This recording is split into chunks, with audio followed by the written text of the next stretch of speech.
You were the spokesman, the public voice for a health insurance industry whose routine practices, and I quote you, amount to a death sentence for thousands of Americans every year. Yeah.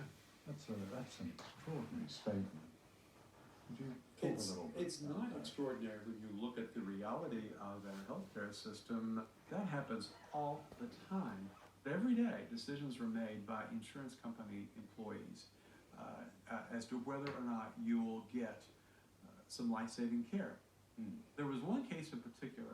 It involved a 17-year-old girl in Los Angeles who needed a liver transplant, and her doctors at UCLA Medical Center said they felt the chances were significantly good that she would come through the surgery and live many years. Just remind me of her name. Her name was Natalie Sarkeesian, and there was a medical doctor at Cigna, 2,500 miles away in Pittsburgh, who looked at the request for prior authorization, which is, again, a term that is prevalent in our system. Doctors have to ask insurance companies in advance for permission to proceed with the procedure, or at least to get coverage for it, or some assurance that they'll be paid for it.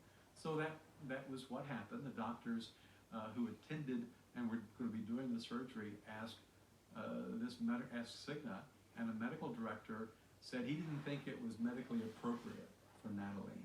What did that mean, medically appropriate? Well, even though the policy covered transplants, in his subjective opinion, he said he did not think that her doctors were correct. He had never seen Natalie. He had never examined her.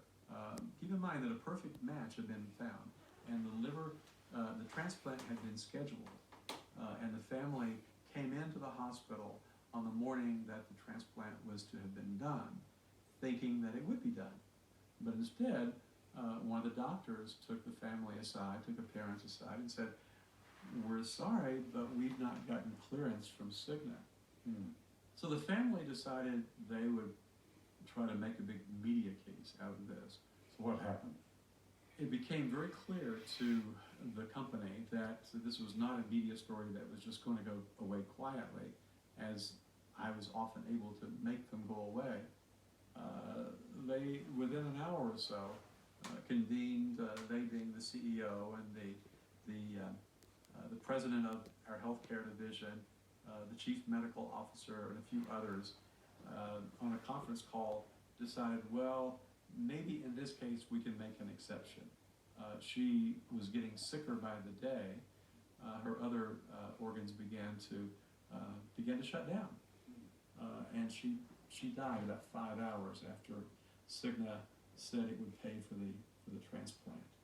And I just said, I am in the wrong line of work. I can't keep doing this. My job was to help perpetuate a very, very unfair, expensive, and dysfunctional system. What kind of wealth did that company have at its disposal?